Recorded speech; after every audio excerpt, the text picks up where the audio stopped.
तो हाय दोस्तों, मैं हूं कुलदीप सिंह और आप देख रहे हैं फिश एंड पोल्ट्री अड्डा। आज का जो मुख्य टॉपिक है वो भी डिज़ीज़ के ऊपर है और मैं बेसिकली डिज़ीज़ पे ज़्यादा ध्यान देता हूं क्योंकि पोल्ट्री फार्मिंग में डिज़ीज़ मैनेजमेंट आना बहुत ही इंपॉर्टेंट है। अगर जो भी हमारे भाई हैं पोल्ट्री फार्मिंग कर रहे हैं तो उनको डिज़ीज़ मैनेजमेंट आना बहुत ज़रूरी है।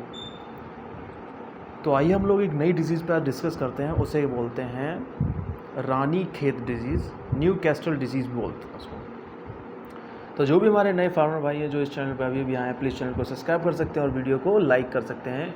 हमारे इस चैनल पे आपको पोल्ट्री से रिलेटेड सारी जानकारी मिलती है और पोल्ट्री से मैनेजमेंट से रिलेटेड सारी जानकारी मिलती है, पोल्ट्री से मेडिसिन से रिलेटेड सारी जानकारी मिलती है, कौन कौन सी बीमारियां हैं उनसे जुड़ी जानकारियां मिलती हैं। हमारे चैनल पे आपको फ़िश से रिलेटेड भी नॉलेज मिलती है। तो जो भी हमारे फार्मर भाई हैं जो फ़िश फार्मिंग करते हैं और पोल्ट्री फार्मिंग साथ में भी करते हैं तो वो इस चैनल को सब्सक्राइब कर सकते हैं। शायद इस चैनल से आपकी कुछ मदद हो जाए। तो चलिए हम लोग स्टार्ट करते हैं रानीखेत डिज़ीज़ के बारे में।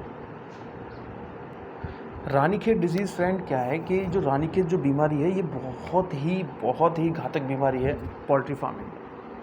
संक्रामक बीमारी है और ये एक वायरस से फैलती है, ठीक है, रानीखेत डिज़ीज़। इस बीमारी को हम लोग न्यू कैसल डिज़ीज़ भी बोलते हैं, ठीक है। ये आपको जानना ज़रूरी है कि किसी ने बोल दिया न्यू कैसल डिज़ीज़ है तो आप समझ जाइएगा रानीखेत डिज़ीज़ है।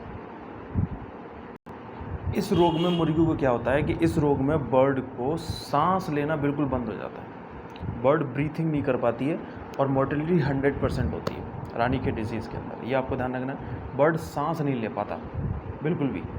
और जो मुर्गियाँ अंडे देती हैं ना उनमें अगर ये रानीखेत डिज़ीज़ हो जाए तो वो अंडा देना ही बंद कर देती हैं। ये जो रानीखेत डिज़ीज़ है ये एक वायरस होता है पैरामाइक्सो वायरस की वजह से ये उत्तराखंड के रानीखेत डिस्ट्रिक्ट में पाया गया था, तो इसलिए उसका नाम रानीखेत डिज़ीज़ रख दिया गया था। और अगर ये बर्ड में हो जाता है, ये वायरस की वजह से होता है, पैरामाइक्सो वायरस होता है उसकी वजह से होता है और बर्ड बिल्कुल सांस नहीं ले पाती और मोर्टेलिटी 100% होती है इसमें।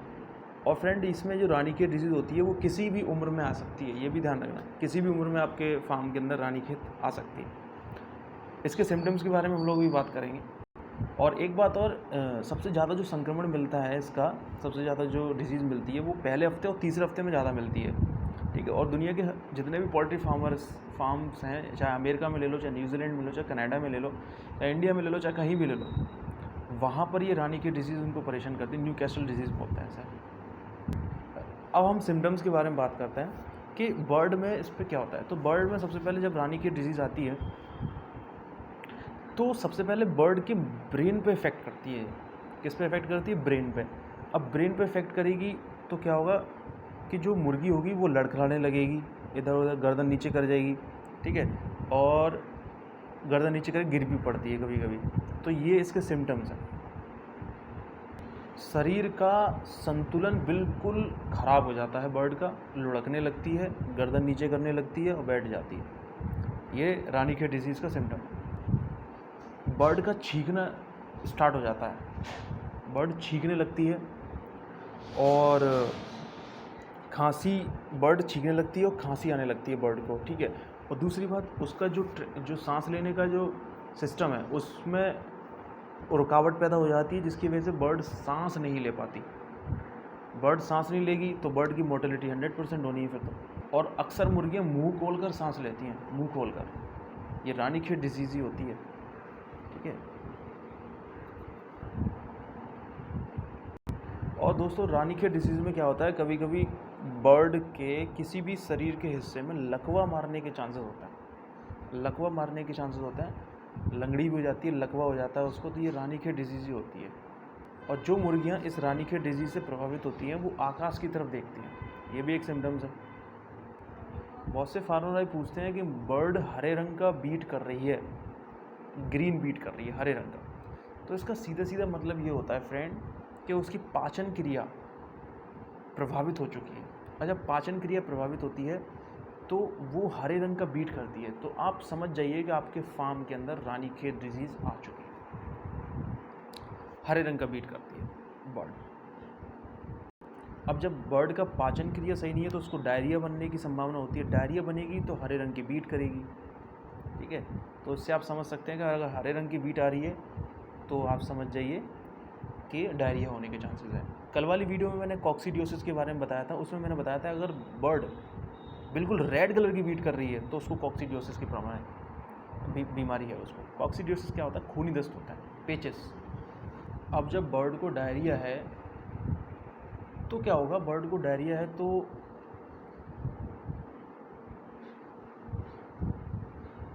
ये समझ लीजिए, अगर बर्ड को डायरिया है तो बीट करेगी हरी कलर की, ठीक है, और उसका लीवर भी ख़राब हो जाता है, लीवर भी इफेक्टेड होता है। तो ये रानीखेत बहुत गंभीर बीमारी होती है और इसको खांसी और ये वाली स्थिति भी होती है, ब्लॉकेज आ जाता है अंदर, सांस नहीं ले पाती बर्ड। मुर्गियाँ दाना खाना कम कर देती हैं, लकवा मार जाता है, पानी ज़्यादा पीने लगती हैं। तो ये सब सिम्टम्स हैं किसके? न्यूकास्टल डिजीज़ यानी कि रानीखेत डिजीज़।